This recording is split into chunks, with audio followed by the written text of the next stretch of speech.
Guys আপোনালোকৰ মাজত মই আৰু এটা নতুন শ্বৰ্ট ভিডিঅ'লৈ গুচি আহিলোঁ। চ' আপোনালোকে এটা বস্তু দেখাই আছোঁ। আপোনালোকৰ মোৰ চেনেলৰ ফাৰ্ষ্ট ভিডিঅ'ত এজন মানুহ আছিল, সেই মানুহটোক মই আজি দেখাই আছোঁ পুৰা ওৱান ইয়াৰ পিছত।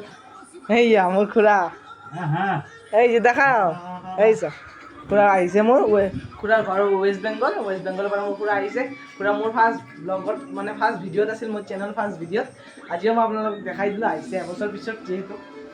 তো এতিয়া কি হ'ব, আছে আৰু এইপিনে আৰু এটা আমাৰ আহিছে নহয়, নতুন তেল চোলা এটা আহিছে, দেখাই আছে আপোনালোকে। এই চাইছে ন? ই মানে কি ক'ম, ই ৰাতিপুৱাৰ পৰা কৈছে যে দাদা মোক যে ভিডিঅ'ত উঠাই দিয়ে। মই ভিডিঅ' বনোৱাই নাই, মই জানো মই ভিডিঅ' এইটো টাইমত বনাওঁ, মই পইচা উঠি পিনে বনাওঁ ভিডিঅ'টো সেইকাৰণে। আৰু এইপিনে মটু পাতলু চাই আছে, এইয়া চাওক গাইছ, মাক কচোন এই মটু পাতলু নাচব গাইছ। আপোনালোকে দৰিমন চাব, দৰিমন ভাল লাগে ন? আৰু যদি গাইছ ভিডিঅ'টো ভাল লাগিছে লাইক কৰিব, শ্বেয়াৰ কৰিব, কমেণ্ট কৰিব। চেনেলত যদি নতুন আছে চেনেলটো প্লিজ